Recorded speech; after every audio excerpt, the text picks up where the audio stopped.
新移民部分，他们都有一个特质，他们很喜欢美丽的东西，所以我等于是用美丽的东西引诱他们进入客家。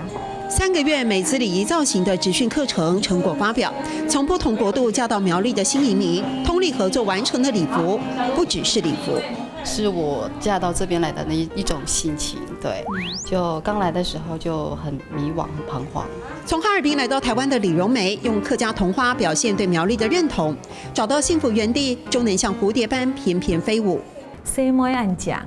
谁没按讲？另一件作品来自马来西亚的李心妍，把客家牡丹花结合马来西亚的国花大红花。我一直鼓励他们，就是在创作上面呢，把对于本国的情感，还有一个在地扎根，把它combine起来，想结合一下自己家乡的味道，有呈现出不一样的感觉。当然也结合了客家的花布。内心里深深的想念，有出口可以表达。她来自于菲律宾，其实她嫁来苗栗之后呢，她其实非常的害怕出门。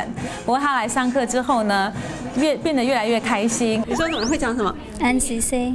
这一群新移民姐妹也在老师彭星云的带领下，学会欣赏自己要落地生根的地方和文化。像普罗旺斯的花园，但事实上它是从客家花布一朵一朵去裁剪下来，再重新组合，把传统变成赋予一个很时尚的元素。我希望他们能够懂得客家，看见它的美，看见它的情感。渐渐心手相连，不去分我们你们，从一堂课产生的连结，真的不只是一件礼服而已。大家共下來，團結力量大。大家共下來，團結力量大，大家一起來，團結力量大。